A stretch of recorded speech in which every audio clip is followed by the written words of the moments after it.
ஒரு மிகப்பெரிய கனவு நனவாகி இருக்கிறது. இசைமுரசு அவர்களுடைய நூற்றாண்டு தொடங்குகிறது என்கிற செய்தியை சட்டமன்றத்தில் பதிவு செய்தேன். அதற்கு பிறகு மாண்புமிகு முதலமைச்சர் அவர்கள் அதில் மிகுந்த கவனம் எடுத்துக்கொண்டு என்னென்ன சிறப்புகளை இசைமுரசுக்கு செய்ய வேண்டுமோ அத்தனை சிறப்புகளையும் செய்திருக்கிறார். இங்கே ஒரு தெருவுக்கு இசைமுரசுடைய பெயர் அரசு ரீதியாக சூட்டப்பட்டிருக்கிறது.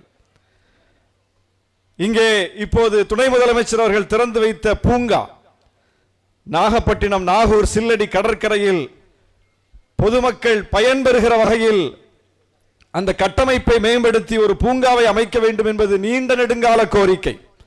அந்த கோரிக்கையை நிறைவேற்றுகிற அதே வேளையில் அந்த பூங்காவுக்கு இசைமுரசுடைய பெயரை சூட்டி சிறப்பு செய்திருக்கிறார் மாண்புமிகு முதலமைச்சர். இன்றைக்கு இந்த அவையில் அரசு சார்பில் நம்முடைய செய்தித்துறை அமைச்சர் அவர்களுடைய துறையின் கீழ் வரக்கூடிய செய்தித்துறையின் சார்பில் இசைமுரசருடைய வாழ்க்கை வரலாற்றை தொகுத்து அரசே இன்றைக்கு ஒரு நூற்றாண்டு மலரை வெளியிடுகிறது. அரசு விழாவாக இந்த விழா கொண்டாடப்படுகிறது. துணை முதலமைச்சர் வந்து பங்கேற்றிருக்கிறார். எல்லாவற்றுக்கும் மேலாக வரக்கூடிய 24ஆம் தேதி சென்னையில் கலைவாணர் அரங்கத்தில் இந்த நூற்றாண்டு நிறைவு விழா மாண்புமிகு முதலமைச்சர் அவர்கள் பங்கேற்கக்கூடிய விழாவாக நடக்க இருக்கிறது. அங்கும் ஒரு நினைவு நூல் வெளியிடப்படுகிறது. இந்த அளவுக்கு ஒரு மிகப்பெரிய சிறப்பை இந்த அரசு இசைமுரசு அவர்களுக்கு செய்திருக்கிறது. எந்த ஒரு ஆளுமைக்கும் செய்யாத வகையில் சிறப்பு செய்திருக்கிறது.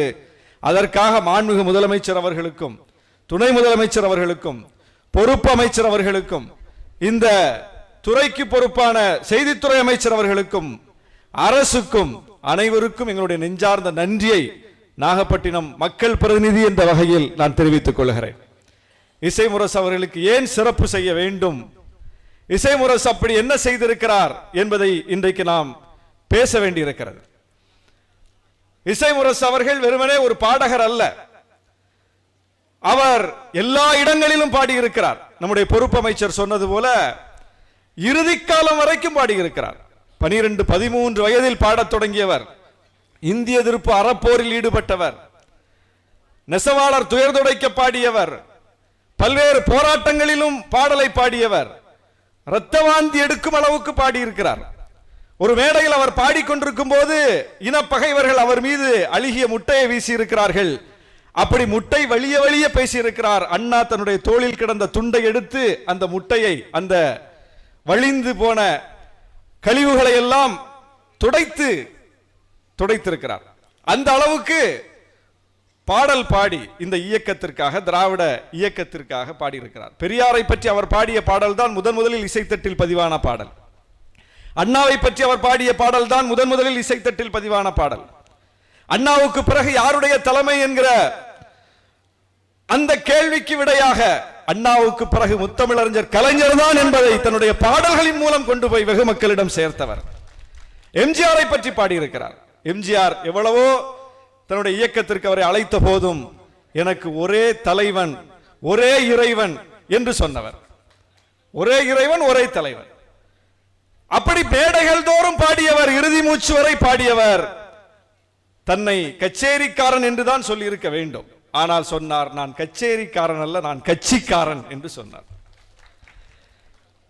அண்ணா திராவிட இயக்கத்தை சார்ந்தவர்களுக்கு, திமுகவை சார்ந்தவர்களுக்கு, திமுகவில் இருக்கக்கூடிய இசைக்கலைஞர்களுக்கு, பல்வேறு துறைகளில் ஈடுபடக்கூடிய கலைஞர்களுக்கு தடை மீறிய போராட்டத்தில் பங்கேற்க வேண்டாம் என்று விலக்களித்திருந்தார். ஏன்னா அரெஸ்ட் பண்ணுவாங்க, சிறைக்கு போக வேண்டி வரும், அது அவர்களுக்கு சிக்கலாக போகும் என்பதனால் வேண்டாம் என்று விலக்களித்திருந்தார். ஆனால் ஹனீஃபா அவர்கள், இசைமுரசு அவர்கள் திமுக அறிவித்த எல்லா போராட்டங்களிலும் பங்கேற்றார், சிறை சென்றார், 11 முறை சிறை சென்றார். அப்படி அவர் தன்னுடைய இயக்க கடமையை ஆற்றியவர். அப்படிப்பட்டவருக்குத்தான் இன்றைக்கு விழா எடுத்திருக்கிறோம். முத்தமிழறிஞர் கலைஞர் இருக்கும்போது அவரை மேல் சபை உறுப்பினராக்கினார், எம்எல்சி ஆக்கினார், வக்பு வாரிய தலைவராக்கினார், பல்வேறு சிறப்புகளை அவர் காலத்தில் செய்திருக்கிறார். அப்படிப்பட்ட ஒரு பெருமகனுக்கு இன்றைக்கு விழா எடுக்கிறோம். குறிப்பாக இசைமுரசு அவர்கள் பாடிய பாடல்கள் பல்வேறு ஆதீனங்களால் பாடப்படுகிறது, பல்வேறு சமய மடங்களில் ஒலித்துக் கொண்டிருக்கிறது, இன்றும் ஒலித்துக் கொண்டிருக்கிறது. அதற்கு சாட்சிதான் 2000 பேர் பங்கேற்ற சென்னை காமராஜர் அரங்கத்தில் நடைபெற்ற ஒரு சமய விழாவில், இந்து சமய விழாவில், அங்கே பங்கேற்றவர்கள் இசை முரசுடைய இறைவனிடம் கையேந்துங்கள் என்கிற பாடலை ஒட்டுமொத்த அரங்கமும் சேர்ந்து பாடியதை பார்க்கிறோம். மதம் கடந்து அவர் நிலைத்து நிற்கிறார். அப்படி இன்றைக்கு மத ரீதியில் பிளவுபடுத்துவதற்கு சக்திகள் முனையும் போது, இந்த அண்ணன் தம்பி மாமன் மச்சான் ஒற்றுமையை சீர்குலைக்க முனையும் போது, அதற்கு விடையாக இருக்கிற ஒரு மிகப்பெரிய ஆளுமைதான் இசை முரசு ஹனீஃபா. அவரை ஆதீனங்கள் ஏற்றுக்கொள்கிறார்கள், அவரை எல்லா சமய மக்களும் பாடுகிறார்கள், அவருடைய பாடல்களை முன்மொழிகிறார்கள் என்பதை இந்த சமூகத்திற்கு திரும்ப திரும்ப நாம் சொல்ல வேண்டியிருக்கிறது. அந்த அடிப்படையில் தான் அவரை நினைவு கூறுவது என்பது, அவருடைய வாழ்க்கையை சொல்லுவது என்பது சமய நல்லிணக்கத்திற்கு, சமூக நல்லிணக்கத்திற்கு, திராவிட இயக்க கருத்துக்களை கொண்டு போய் சேர்ப்பதற்கு, மொழி உரிமை, மாநில சுயாட்சி, சமூக நீதி என்கிற கருத்தாக்கங்களை மக்களிடம் கொண்டு போய் சேர்ப்பதற்கு அவருடைய வாழ்வும், அவருடைய பங்களிப்பும், அவருடைய பாடல்களும் என்றைக்கும் நினைவு கூறத்தக்கவை என்பதற்காகத்தான் இவ்வளவு பெரிய சிறப்புகளை அவருக்கு நாம் செய்கிறோம். அவர் புகழ் ஓங்கட்டும் என்று சொல்லி இந்த முயற்சிகளை மேற்கொண்ட அத்தனை பேருக்கும் நெஞ்சார்ந்த நன்றியை தெரிவித்து விடைபெறுகிறேன். நன்றி, வணக்கம்.